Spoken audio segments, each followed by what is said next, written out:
4,7, c'est le nombre de tirs défendus proches du panier par Bam Adebayo par match cette saison.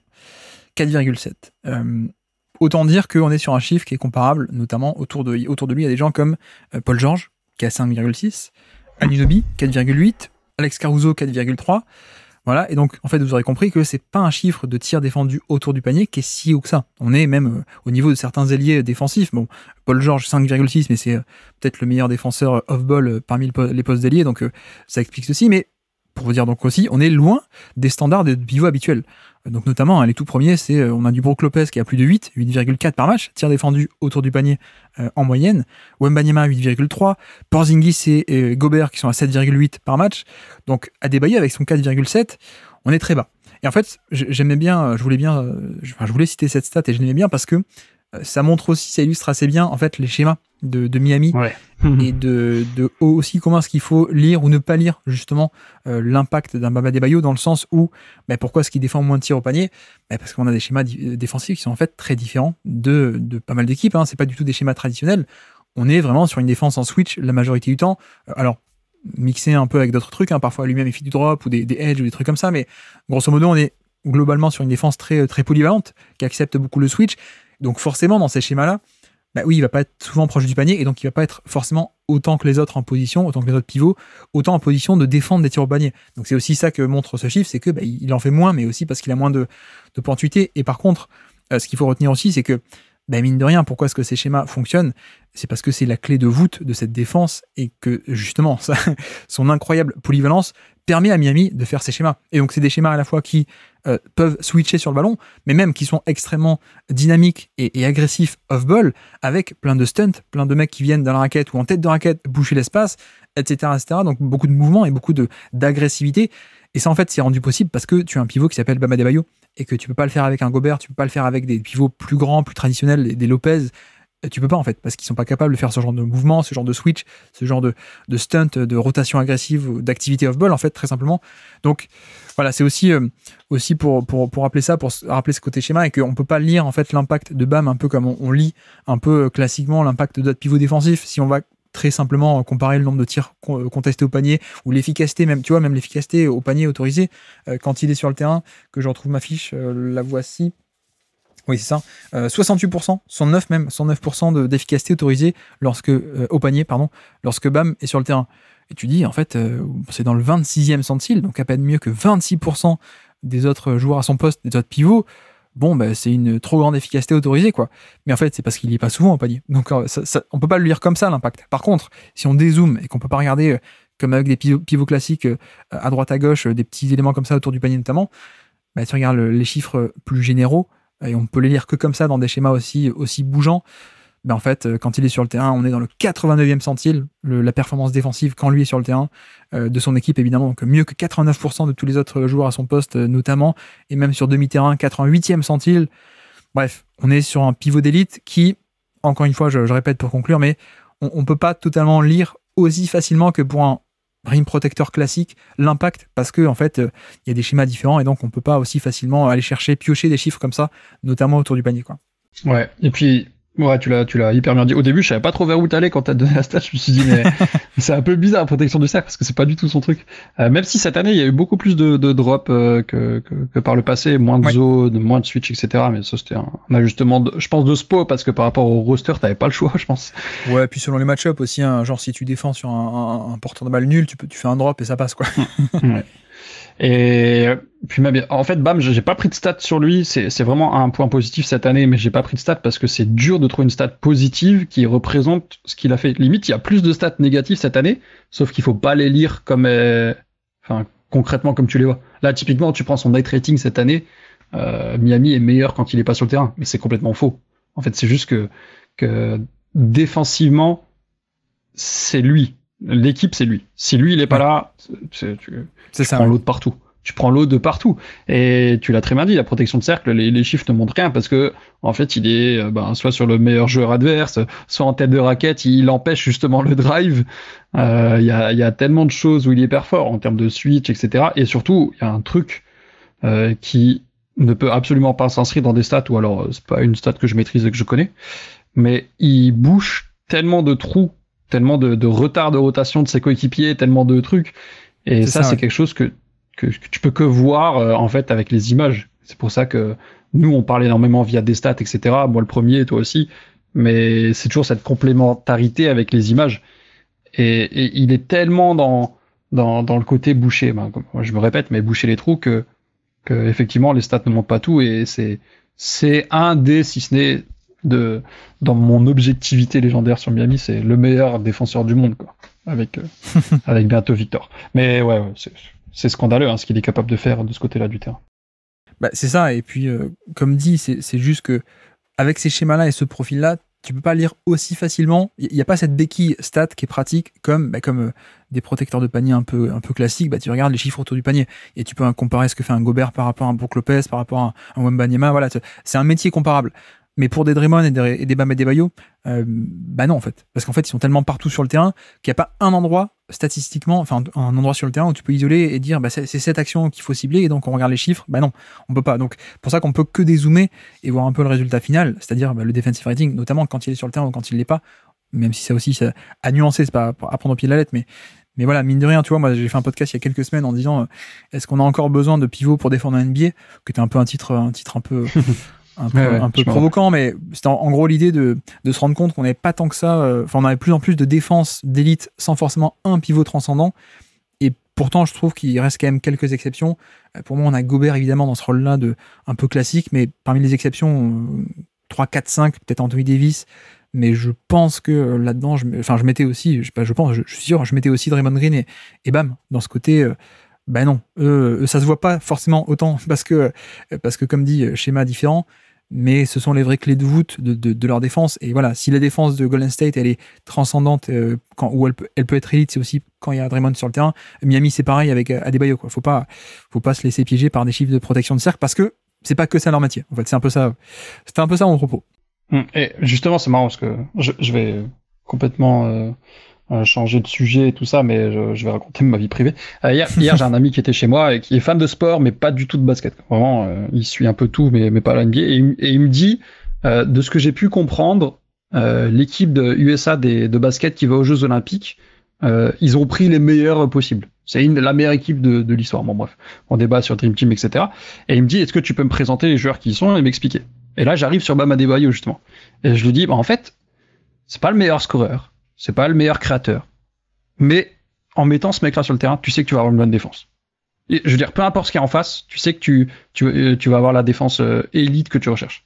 Et en fait, c'est ça, Bam. C'est que c'est pas le meilleur scoreur. En plus, il a pas forcément un scoring qui est intéressant d'un point de vue rentabilité. Il est beaucoup sur du mi-distance. On va en parler. Ouais. Ah, ok. Mais en termes de défense... il y a rien à dire, quoi. Vraiment, t'as aucun point faible, quoi. Donc ça, c'est vraiment super. Oui, puis tu vois, le DPOY, c'est une question de narratif. Hein. C'est est-ce que tu as une défense qui est dans le top 3 cette année-là? Est-ce que tu as l'histoire qui va avec toi? Enfin, ce genre de trucs. Puis quel coéquipier t'as Voilà, non, mais je veux dire, c'est pas parce qu'il a pas eu de DPOY qu'il était pas à ce niveau-là, je trouve, quoi. Tu vois, il y a des années, Draymond Green aussi n'a pas eu le DPOY alors qu'il le méritait. Anthony Davis n'a aucun DPOY alors que c'est un des meilleurs défenseurs de ces 5 ou 10 dernières années, lui aussi. Donc voilà, c'est pas un marqueur non plus parfait, ce DPOY. Bah, regarde Duncan, regarde Pippen, etc. Voilà, Duncan aussi, ouais, effectivement. Mais alors justement, tant qu'on est sur Bam, je peux aussi enchaîner avec une autre stat avant qu'on fasse chacun notre dernière 5e stat de la saison, mais pour rester sur Bam, puisqu'on y est, j'avais aussi noté 58%, ce n'est pas un pourcentage de réussite, c'est un pourcentage de panier assisté pour Bam Adebayo. Donc après le très bon, après l'élite, après le transcendant de la défense, passons à l'attaque, on va dire. Passons à l'attaque. Donc 58% de ces paniers étaient assistés, donc survenaient sur une passe décisive, donc a priori créée par autrui, ce qui veut dire que le reste était créé par lui-même. Voilà, c'est un peu évidemment ça l'idée. Et donc sachant que ce pourcentage est dans le 89e centile chez les pivots, donc parmi les pivots, c'était celui qui se créait le plus son propre tir, on va dire, versus des tirs créés par autrui. Et pour dire aussi, qu'est-ce qu'on a dans cette zone-là de pourcentage, Jokic est à 60% de paniers assistés, donc même un peu plus de paniers assistés pour Jokic.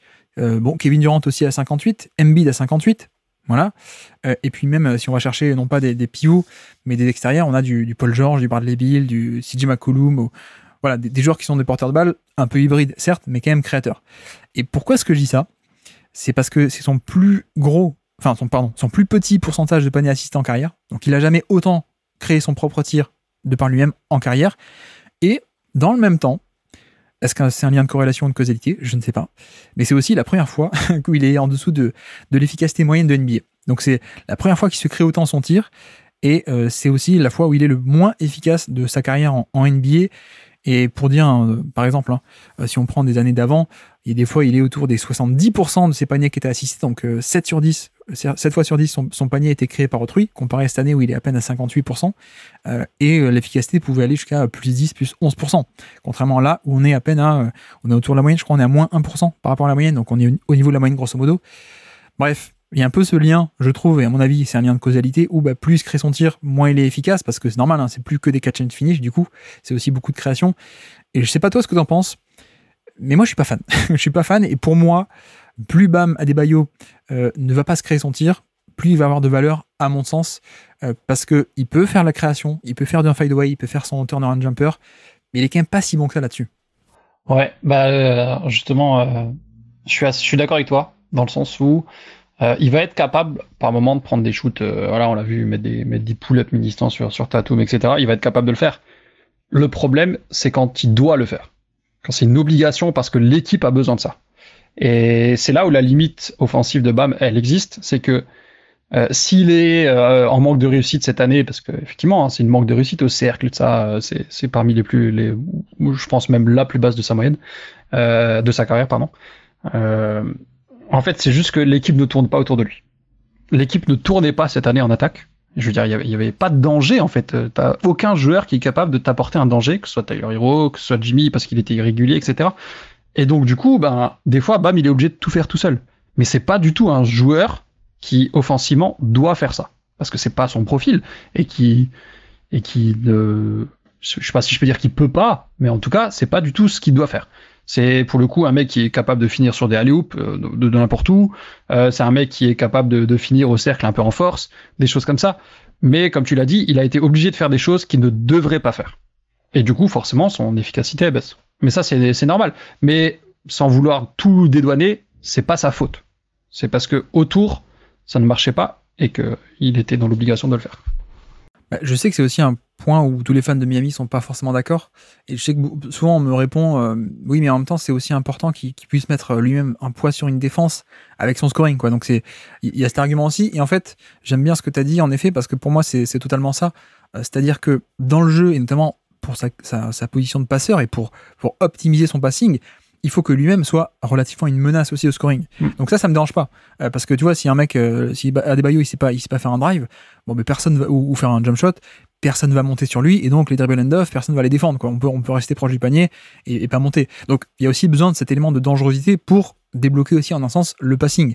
Il faut être capable de punir. Et si les mecs sont trop sur sur l'écran, sur un écran, sur une action, tu peux punir un attaquant en prenant à contre-pied, etc. Donc il y a une partie effectivement de scoring un peu organique qui a besoin d'être là dans le jeu, donc il y a besoin d'un certain niveau. Mais en effet, moi ce que j'aime pas, c'est pas ce côté justement très organique, très ça vient dans le jeu, ça vient, je le fais, je le punis. C'est parfois le côté on va initier l'attaque de par lui, on va lui donner des positions de post-up, on va lui donner des isolations où il doit scorer. Ça, j'avoue que je suis moins fan. Je suis moins fan. J'aime bien le scoring de complément par rapport à son passing, où dans le jeu, ça va, ça vient, et puis il faut être capable de tout faire, ok. Mais multiplier un peu les possessions où, tiens, prends tes post-up, t'aimes bien avoir tes post-up alors que t'es pas très efficace, ça me dérange plus parce que c'est pas il a pas du tout le bagage, il a pas le toucher de balle que peuvent avoir d'autres créateurs sur le poste de pivot, et voilà, il a pas l'historique non plus de move, il a pas la fluidité avec la balle que peuvent avoir certains. Bref, il peut en fait, il peut.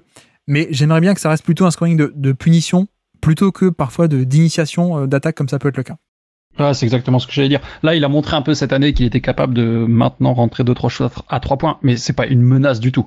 Mais là où je suis complètement d'accord, c'est que son terme de punition, il est complètement juste. Tu vois, typiquement, quand Miami va lancer un end-off avec lui qui a la balle, là où il doit être performant, c'est que si le défenseur, il se focus complètement sur, par exemple, Duncan, qui récupère la balle lors de la sortie d'une end-off, Bam doit être capable de driver au cercle et de prendre cette rotation manquée de la part de la défense.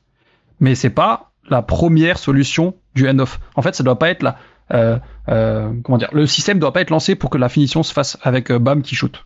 Il faut que ce soit le plan B, mais pas le plan A, tu veux dire. Voilà. Faut que, en fait, lui, et il est capable de le faire. Faut que lui ait l'intelligence de voir que si le plan A ne fonctionne pas, lui, il est capable de profiter de l'erreur défensive ou de l'opportunité défensive.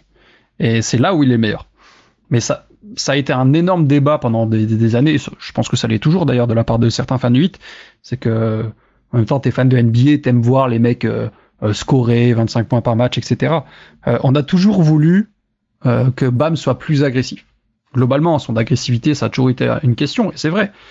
Mais on en a beaucoup parlé sur le podcast de Miami. Peut-être qu'en fait, un jour, il faut qu'on accepte que Bam, c'est ce joueur-là. Et point, c'est tout. Mais c'est pas négatif. Mais il faut que on accepte qu'en fait, ce sera pas un gros scoreur. Il va être capable de le faire. Et je pense que le jour où tout le monde acceptera que le joueur, il est comme ça, point, ben, tu pourras complètement adapter autour de lui en prenant en compte le fait qu'il est comme ça. Mais voilà. Le problème, c'est quand tu lui demandes de faire des choses qu'il n'est pas capable de faire, c'est tout. Non, mais on en revient aussi on en revient au point Godwin de cette saison NBA 2024-8, c'est le non-échange de Lillard finalement. Et que, oui. Voilà, aussi pourquoi est-ce que... Je pense qu'il y a aussi une volonté de sa part, hein, en partie, mais aussi pourquoi est-ce que ça s'est fait de facto et qu'on a un peu assouvi cette volonté, c'est que de facto, on n'avait pas tant... Enfin, il aurait dû avoir une autre star à côté. En tout cas, on espérait qu'il y ait une autre star à côté et que Bam, dans la hiérarchie, soit troisième plutôt que deuxième, quoi. Ouais, bien sûr. Et effectivement, comme tu dis, il a été appelé à faire des choses. Peut-être que si tu avais réussi à faire ton trade pour Durant, pour Lillard ou pour un autre, ou pour Mitchell à l'époque, ou n'importe, peut-être que tu n'aurais pas eu besoin de l'avoir aussi haut dans la rotation et tu aurais pu faire autrement, quoi. Mais... Et d'ailleurs, pour terminer, compléter ça, je veux dire, quand on arrive au premier tour des playoffs contre Boston, et que Tyler Hero, par rapport à son profil, tu sais qu'il va faire une série catastrophique, mais tu le sais parce que en fait, il a pas du tout le profil pour attaquer une défense comme Boston. Vraiment, c'est ce qu'il y a de pire pour lui. Ouais. Mais alors là, tu te retrouves, et ça, je crois que c'est toi qui l'avais développé, et j'étais complètement d'accord avec toi là-dessus, c'est que Tyler Hero, c'est un très bon joueur qui est deuxième. Mais c'est pas un bon joueur qui peut être première option. Et là, d'ailleurs, ça s'est vu. Mais du coup, tu te retrouves avec le fait que ton arme offensive numéro 1, ça doit devenir Bam Adebayo. Parce que Tyler Hero peut pas et Jimmy n'est pas là. Mais là, du coup, tu peux pas t'en sortir. Parce qu'il est obligé de surpasser son rôle. Et ça en devient un problème. Alors, il y a un match qui fait, je sais plus lequel c'est, où il est impressionnant, il est en termes d'agressivité et tout ça, il domine Boston, c'est limite le meilleur joueur sur le terrain. Mais c'est pas ce que tu dois attendre de lui. Et quand t'as pas le choix d'attendre ça de lui, ça devient un problème. Merci d'avoir écouté cet extrait. S'il vous a plu, l'émission complète est disponible en description et on se donne rendez-vous sur le feed principal du Basket Lab pour l'intégralité des podcasts. À bientôt.